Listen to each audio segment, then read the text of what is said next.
ಅಲ್ಲಿ ನೋಡಿದ್ರೆ ಬಿಡದಿಯಲ್ಲಿ ಅಲ್ಲೂ ರೈತರ ಜಮೀನು ಕಿತ್ತುಕೊಂಡು ಅವರ ಜೀವನಕ್ಕೆ ಒಂದು ಅನ್ಯಾಯ ಮಾಡುವಂತ ಕೆಲಸನೂ ನಡೀತಾ ಇದೆ. ಅಂದ್ರೆ ಸರ್ಕಾರ ಒಂದು ಪಕ್ಷ ಇವತ್ತು ಅದರ ಉಸಿರೆತ್ತಾ ಇಲ್ಲ. ಈ ಸರ್ಕಾರ ಬೇಜವಾಬ್ದಾರಿತನದಿಂದ ಇದೇ ರೀತಿ ನಡ್ಕೊಂಡು ಹೋದ್ರೆ ಈ ಒಂದು ಹೋರಾಟನ ನಿಲ್ಸಕ್ಕೆ ಸಾಧ್ಯ ಇಲ್ಲ. ಕಾವೇರಿ ತಾಯಿ ನಮ್ಮದು, ಕಾವೇರಿ ನೀರು ನಮ್ಮದು, ಇದರ ಹಕ್ಕು ನಮ್ಮದು. ನಮ್ಮ ರೈತರಿಗೆ ಆಗ್ತಿರೋ ಅನ್ಯಾಯದ ವಿರುದ್ಧ ಒಂದು ಧ್ವನಿ ಎತ್ತೋದಕ್ಕೆ ನಾವೆಲ್ಲ ಇಲ್ಲೆಲ್ಲ ಸೇರಿದ್ದೀವಿ. ಇವತ್ತಿನ ದಿನ ನಾವು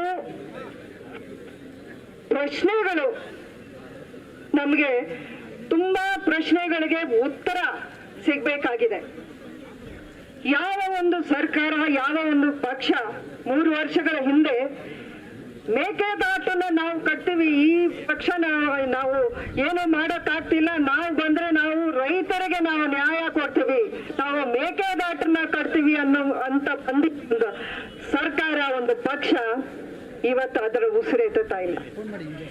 ಇವತ್ತು ನೀವು ನಮ್ಮ ಇರೋ ಅಂತ ಒಂದು ಅಣೆಕಟ್ಟುಗಳಲ್ಲಿ, ಡ್ಯಾಮ್ಗಳಲ್ಲಿ ನೀರು ಉಳಿಸ್ಕೊಳಕ್ ಆಗಿಲ್ಲ. ನೀವು ಯಾವ ಹೊಸ ಡ್ಯಾಮ್ನ ಕಟ್ಟಿ ಯಾವ ರೈತರ ಒಂದು ಹಿತರಕ್ಷಣೆಯನ್ನು ನೀವು ಕಾಪಾಡ್ತೀರಾ ಅನ್ನೋ ಒಂದು ಪ್ರಶ್ನೆ ನಾವು ಕೇಳಬೇಕಾಗಿದೆ ಇವತ್ತಿನ ದಿನ. ಇಲ್ಲಿ ನಮ್ಮ ರೈತರಿಗೆ ಅನ್ಯಾಯ ನಡೀತಾ ಇದೆ. ಅಲ್ಲಿ ನೋಡಿದ್ರೆ ಬಿಡದಿಯಲ್ಲಿ ಅಲ್ಲೂ ರೈತರ ಜಮೀನು ಕಿತ್ತುಕೊಂಡು ಅವರ ಜೀವನಕ್ಕೆ ಒಂದು ಅನ್ಯಾಯ ಮಾಡುವಂತ ಕೆಲಸನೂ ನಡೀತಾ ಇದೆ. ಅಂದ್ರೆ ರೈತರ ಬಗ್ಗೆ ಈ ಒಂದು ಸರ್ಕಾರಕ್ಕೆ, ಈ ಒಂದು ಪಕ್ಷಕ್ಕೆ ಒಂದಷ್ಟು ಒಂದು ಚೂರು ಕಾಳಜಿ ಇಲ್ವಾ ಅನ್ನೋದು ನಮ್ಮಲ್ಲಿ ಎಲ್ಲರೂ ಕೇಳಬೇಕಾಗಿರೋ ಪ್ರಶ್ನೆ. ಏನ್ ಮಾಡ್ತಾ ಇದೆ ಸರ್ಕಾರ ನಮಗೋಸ್ಕರ? ಈ ನಮ್ಮ ರೈತರೆಲ್ಲ ವೋಟ್ ಹಾಕ್ದೇನೆ ನಿಮ್ಮ ಸರ್ಕಾರ ರಚನೆ ಮಾಡೋಕಾಯ್ತಾ ನಿಮ್ ಕೈಲಿ?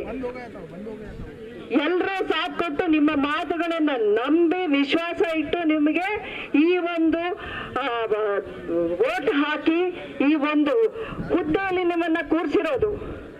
ಒಂದೇ ಒಂದು ಮಾತನ್ನ ನಾನು ಕೇಳೋಕೆ ಇಷ್ಟಪಡ್ತೀನಿ ನಮ್ಮ ಅಧಿಕಾರ ಪಕ್ಷಕ್ಕೆ.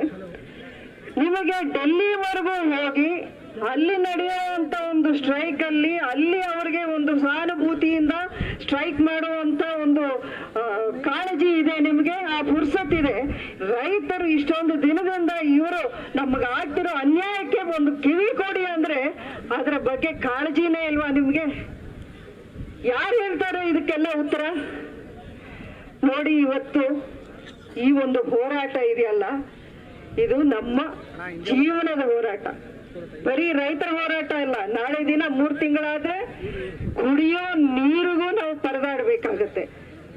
ಬರೀ ಮಂಡ್ಯ ಅಲ್ಲ, ಅದು ಮೈಸೂರು ಇರ್ಬೋದು, ಮಂಡ್ಯ ಇರ್ಬೋದು, ರಾಮನಗರ ಇರ್ಬೋದು, ಬೆಂಗಳೂರು ಇರ್ಬೋದು, ಕುಡಿಯೋ ನೀರಿನ ವ್ಯವಸ್ಥೆಗೂ ನಾವು ಕಷ್ಟಪಡಬೇಕಾಗಿರುವಂತ ಒಂದು ಸ್ಥಿತಿಯಲ್ಲಿ ಸರ್ಕಾರ ಏನ್ ಮಾಡ್ತಿದೆ ಈವರೆಗೂ ಅನ್ನೋದಕ್ಕೆ ಈ ಸರ್ಕಾರ ಉತ್ತರ ಕೊಡಲೇಬೇಕು. ಅದುವರೆಗೂ ನಿಮ್ಮ ಹೋರಾಟ ನಾವು ನಿಲ್ಲಿಸಬಾರದು. ಸರ್ಕಾರ ಯಾವುದೇ ಒಂದು ಸಕಾರಾತ್ಮಕವಾಗಿ, ಒಂದು ಪಾಸಿಟಿವ್ ಆಗಿ ಏನಾದ್ರೂ ಒಂದು ಹೆಜ್ಜೆ ಹಾಕಿದ್ರೆ ನಾವೆಲ್ಲ ಒಗ್ಗಟ್ಟಿಂದ ಕೈ ಜೋಡಿಸಿ ಅವ್ರ ಜೊತೆಲಿ ನಾವು ಹೋರಾಟ ಮಾಡೋಣ. ನಮ್ಮ ಹಕ್ಕು, ನಮ್ಮ ನೀರು ನಮ್ಮ ಹಕ್ಕು, ಅದಕ್ಕೆ ನಾವು ಹೋರಾಟ ಮಾಡೋಣ. ಆದ್ರೆ ಈ ಸರ್ಕಾರ ಬೇಜವಾಬ್ದಾರಿತನದಿಂದ ಇದೇ ರೀತಿ ನಡ್ಕೊಂಡು ಹೋದ್ರೆ ಈ ಒಂದು ಹೋರಾಟನ ನಿಲ್ಸಕ್ಕೆ ಸಾಧ್ಯ ಇಲ್ಲ. ಕಾವೇರಿ ತಾಯಿ ನಮ್ಮದು, ಕಾವೇರಿ ನೀರು ನಮ್ಮದು, ಇದರ ಹಕ್ಕು ನಮ್ಮದು. ಜೈ ಹಿಂದ್, ಜೈ ಭಾರತ್.